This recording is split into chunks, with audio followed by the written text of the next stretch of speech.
where he does covers of songs, but they're all about jerking it. What? Every single song is about jerking it.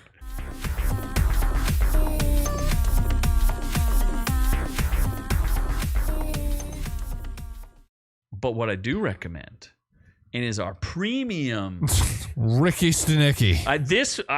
It was staring at me for days, and this is in fact a doc special recommendation from one of our mods. And I would say this is a little We'll see what they say. Ricky Stanicky Was this before Zac Efron ruined his face? Or? No, this is ruined face Zac Efron. It's a brand new movie. It just came out. Yeah, but it could have been filmed. Yeah, who knows? Maybe it was filmed 3 years ago. Or something. Yeah, that's hard to say. It's an hour and 48 minutes. It's 47% on the tomato meter, 73% on the audience side. I think this is actually like, I'm gonna give it like a B+, A-, because it's actually pretty well written for a movie like this. Oh, boy. Critic consensus, Ricky Stanicky gets some big laughs thanks to John Cena's up for anything performance, but they aren't enough to support the movie's thin plot and excessive runtime. It's an hour and 48 minutes. It wasn't that long. Ricky Stanicky's cheesy lowbrow laughs are a perfect match for John Cena's impressive commitment to the bit.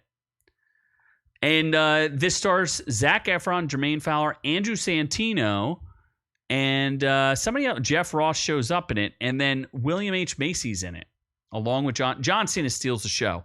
And what I wanted to do was compare this to, how do I get this into it? I wanted to compare this to Old Dad. So Old Dads, which this is strange to me because I know there's a lot of Bill Burr fans out there.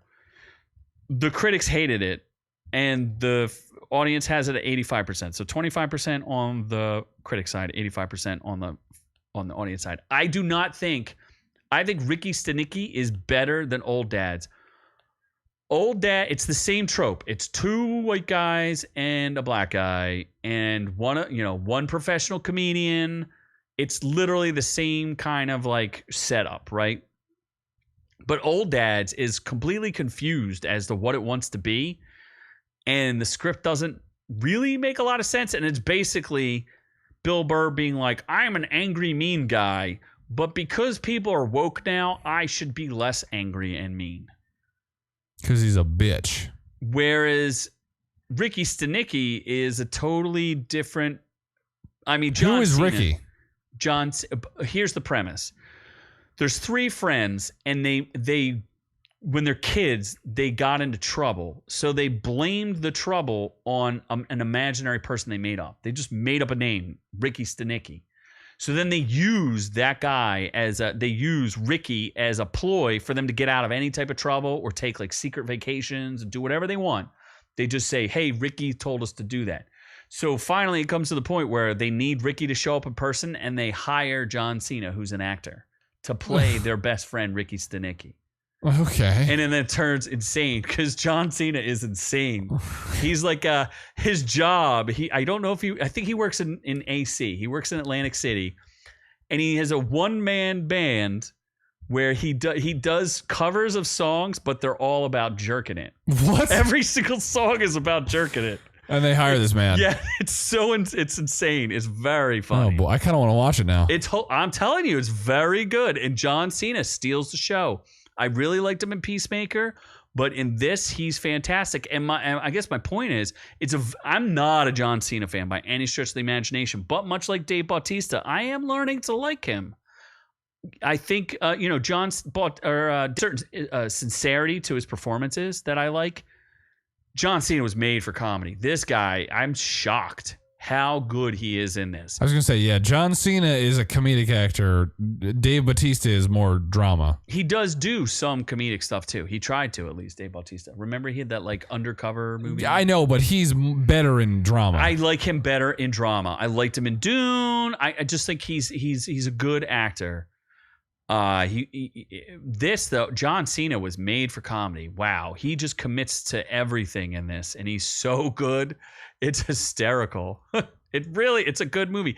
And it's weird because, like a lot of movies don't like think about their payoffs and setups anymore. Like the writing's not that good. This actually has solid payoffs and setups. Whoa, Dave Bautista is not a good actor, but you like John Cena? They're the same thing, but one's drama, one's I comedy. like Dave Bautista in Blade Runner. I thought he was really good in Blade Runner, even though he's in it for a very short time. He was even good in the Zack Snyder movie.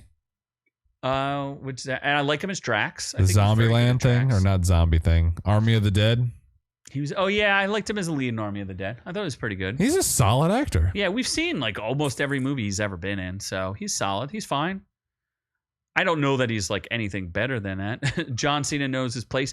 He's practically the lead in this. I mean, he almost outshines Zac Efron, who is Zac. I don't know what Zac Efron is. I like Zac Efron. He is disturbing to look at. I don't know what he did to his face, but I am uncomfortable. I don't blame. I mean, I think he didn't choose to do it. He needed a surgery or something. I know he broke his jaw and had to have it wired shut. Yeah. So, but I still looks weird. Like he's either on something or he's still recovering from drugs. Like, I don't know. Is he like mad? It's just a shame because that man was delicious before. Well, clearly because straight delicious. What's-her-face was into him. Who was he dating? Vanessa Hudgens? No. Oh, he did date her. He also dated the other girls. Daddario. Oh yeah, from Baywatch. Yeah. He Baywatched her. He Baywatched some hot babes. He was again. Him and Baywatch was prime. But then, like I said, I don't know if he was on. You know, he looks like he's on painkiller. He reminds me of Matthew, the guy who just drowned. Matthew Perry. He reminds me of Matthew Perry. Like something's off. And he played Matthew Perry in a movie. Did he really? Yeah. Oh, okay. 17 again. Oh my God. It was a good movie. Interesting. And Matthew Perry said if there was ever a biopic about him, he wants Zac Efron to play him. Oh, okay. Yeah. Well, now that he's dead, maybe he can. Fun fact. But he's a good actor. I like him. He's disturbing to look at. Andrew Santino, for a professional comedian, was a little off. You know who kind of stole the show too, though? William H. Macy. He's just an amazing actor and always brings it. Always shows up. He's great. I do like William H. Macy. Are from we Shameless. obsessed with her? I don't necessarily think so. She's I just like her hot. from True Detective. Like she hasn't done anything else good. Has she done She's not a anything great else? actress. She's just hot. But she's like the girl next door kind of hot. She was really good in True Detective, and that's about as far You as liked it because she was naked.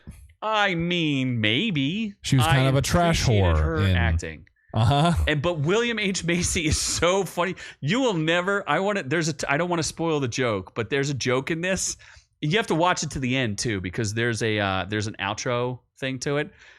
It's really, really good. It's really funny. You'll never look at William H. Macy the same again. I mean, he did some weird stuff in Shameless, so I don't know if that's. This is more just funny. He's just funny in this. He does a really good job. Like him in Wild Hogs too. Oh, really? With John Travolta and Tim Allen. There was another old guy in there, but I forget who that was. Oh, she was demeaned in True Detective, but she signed up for that.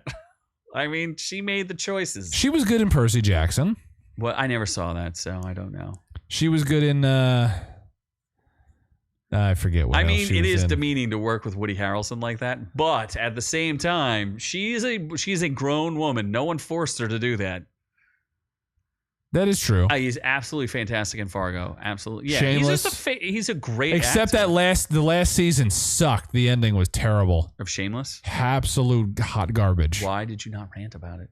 That was Probably haven't before our ranting time. Past your bedtime is what it was. She was in a show called When Women Kill. I don't know that I've ever heard of that. Was she good in it? Sounds like a Lifetime show. I know she's in White Lotus, or she was. Oh yeah, Aubrey Plaza. I think she's hot too. I just was not prepared to watch White Lotus. Yeah. It's like what's that other show on HBO Euphoria? No, thank you. No, Sydney Sweeney. Nope, don't care. Not gonna I'd watch it. rather Google her boobs. I'm just not gonna watch it. Not interested. So I do recommend Ricky Stanicky. I feel like we got sidetracked here, but yes, I highly recommend it. A-, B+. You're gonna be. I would say it's one of the better comedies I've seen in the past 2 years.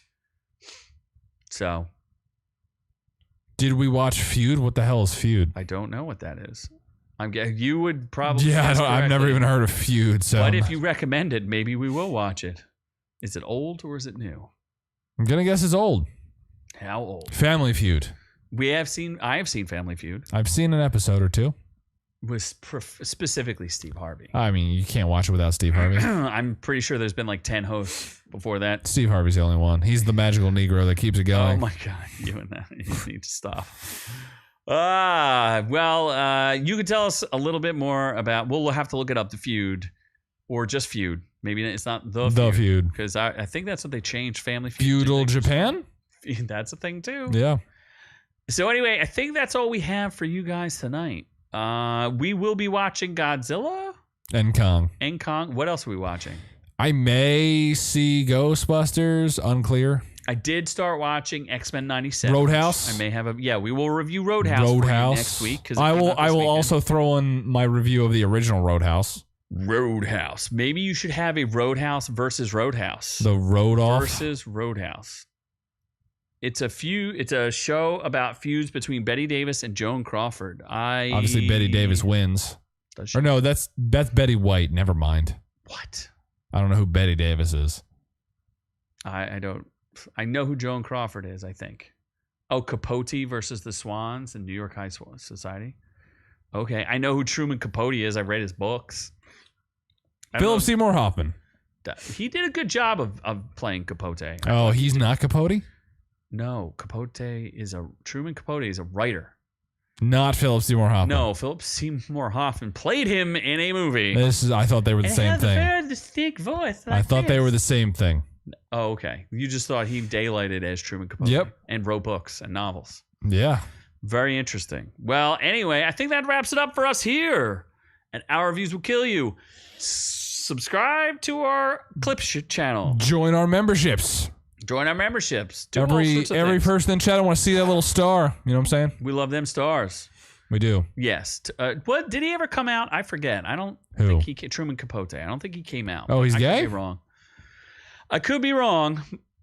He invented gossip. He was a gossip queen, but I don't know if he ever came out, but I could be wrong. Who knows? I read his books. I don't know that much about him personally. So no, thank you for coming and hanging out with us. We appreciate it. We love all y'all, but I guess we're on to the next one.